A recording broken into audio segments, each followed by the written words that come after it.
Welcome Mechanics of Materials students. In this mini lecture we're going to be doing a problem that involves normal strain. So for those of you who have never tied something down to a top of a car, this may be a bit of nostalgia, but what we're seeing in this figure is there's a canoe. This could be a rowboat or anything you're carrying on top of a car, and it's being tied down here with a cord that's kind of attached to a rail, and it goes up over the canoe and then down the other side, and it's tensioned, and because it's elastic it pulls back, basically action reaction, and so it's being held over the canoe. So we kind of have a canoe down here. And so the blue line that is drawn on the figure represents the cord. And so we have kind of square, we have angular corners instead of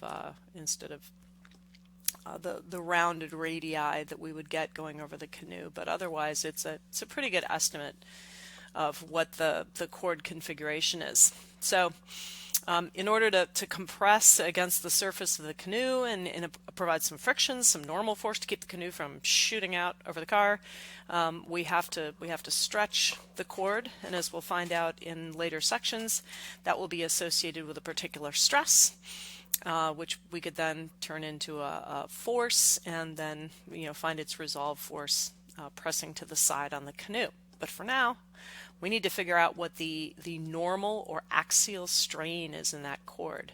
So the cord, before it's been stretched out, it's just kind of freestanding. Before we stretch it over the canoe, the total unstretched length is 40 inches. And that basically is the total length. And we know that the definition of normal strain is the stretch, where stretch is we'll call it our length final, minus our length initial, divided by, that's our stretch, and then the original length, of course, is L0, which is 40 inches. So the trick to finding strain, and this is, of course, it goes by E. In this case, it's E in the normal direction. This is not a shear strain. It's not an angle change. It's a length change divided by the original length. Okay, so the only trick now is to find the final length. So really the hardest part of this problem, other than just remembering the definition of normal strain, which we can always look up, is getting that final length. And for that we have to come up to our figure. So we can think of the final length as being the sum of all of these component lengths that somebody got when they kind of measured going over the canoe. And because the canoe is symmetric, makes it go through the water easier, it has a symmetric cross-section hull. We know that 1 equals 4, and the length of 2 equals the length of segment 3. So if we just find the length corresponding to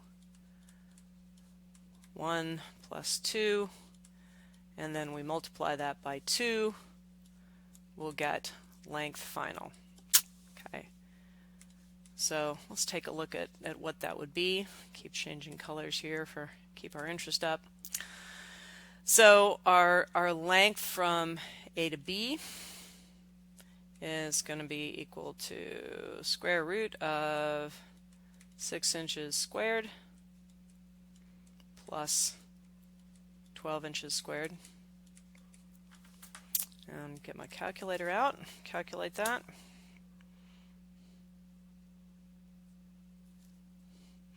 So 6 inches squared is 36, and then 12 inches squared is 144. Add them together, take the square root, and we get about 13.4. We'll hold on to a few more sig figs so we don't have quite as much round off error. Now to get the length of C to B, we need to kind of look at our dimensions a little bit. The height from A to C is 17 inches, and from A to B is 12. And so if we drew a line perpendicular, whiteboard's given us a little more help than we need. There, we could see that the difference, that height is 5 inches. So again, we're going to apply the Pythagorean theorem. So we have 5 inches squared plus this length here is 18 minus 6, well, that's 12. It's a bit of an exercise in reading a schematic. So again, we just crank that through our calculator. Kind of know ahead of time that I think this comes out to 13 inches, but we'll check it anyway. We have 167 inches squared under the square root, under the radical, and so we take the square root and we get 13 inches. So if we do the length of AB plus the length of CB, we get 13, we get 26.416. 26.6.416 inches, and so that's our final length divided by 2. So our final length is 52.832 inches.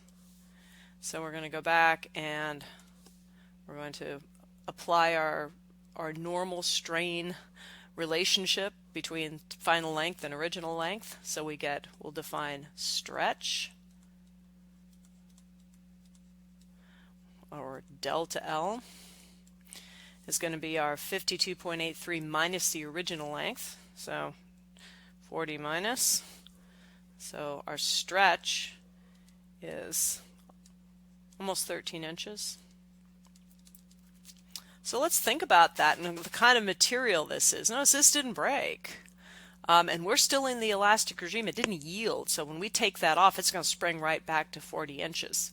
So when we get this final normal strain number, we're going to express it as a percentage and then compare it to what is the typical limit of elastic behavior in a lot of your structural materials like metals. But just think about what fraction of our 40 inches 12 is. This is definitely more than a quarter. In fact, 40 divide, we end up getting a normal strain norm equals about 0.321. So that's dimensionless. You could say inch per inch, but that would also be millimeter per millimeter or anything else ratioed. It's a dimensionless unit, but you can say inch per inch just to remind everybody that your original dimensions were in inches. Now if we express this in percentage, this would be about 32.1%. That is huge. We will later get into behavior of stress versus strain, thinking about maybe the stress with which that cord is exerting as it pulls back. Well, it has a force, but if we think about the cord having a cross-sectional area, A, and it's because it's been stretched, it's trying to pull back, so that area times, we can say a normal stress is going to give us a normal force directed back in the direction along the length that the cord is oriented. It's going to be pulling back. So we could plot, and this is something we'll do later on, but we're going to take a little glimpse forward to get an idea of kind of what does that 32% mean. A lot of structural materials like metals will go through an elastic range and then it will yield. It'll start deforming non-elastically, and so that would be deformation that is not recovered when we let go of it. It doesn't snap back. And so we start getting less stress in the material for every unit of strain. Well, as it turns out, the value for this this point, the limit, it's called yield strain in this case, is generally we have to define it more or less in terms of how close we are. We have to, excuse me, we have to trace back, parallel to our elastic range. Typically we define it as being just a little past where we lose that proportionality. So regardless how we define it, it's usually somewhere in the order of, and one of our standard definitions is 0.2% or 0.20212, yep, strain. So a typical metal will have a yield strain or a limit of elastic behavior, like it's not going to act elastic anymore if we ask it to deform more than what would correspond to 0.2%. This cord deformed 32%. So that's basically 2 orders of magnitude and a bit more than what a metal would give you in terms of the total amount of elastic strain. So rubbery polymers, which this elastic cord is probably made of, has that unique characteristic that it has huge elastic strains possible. So 32% is something that would make you think, it's probably an elastomeric polymer. Those are some of the few materials that would do this. So that is it for this simple example with a little bonus glimpse into materials that would tend to give you this very large number. And hopefully big takeaway points: definition of normal strain, and a reminder to look to the geometry of our configuration to get our final length, and remember to subtract the original length from the final length to get a quantity of stretch. So strain is defined as the stretch or the shrinkage compression ratio to the original.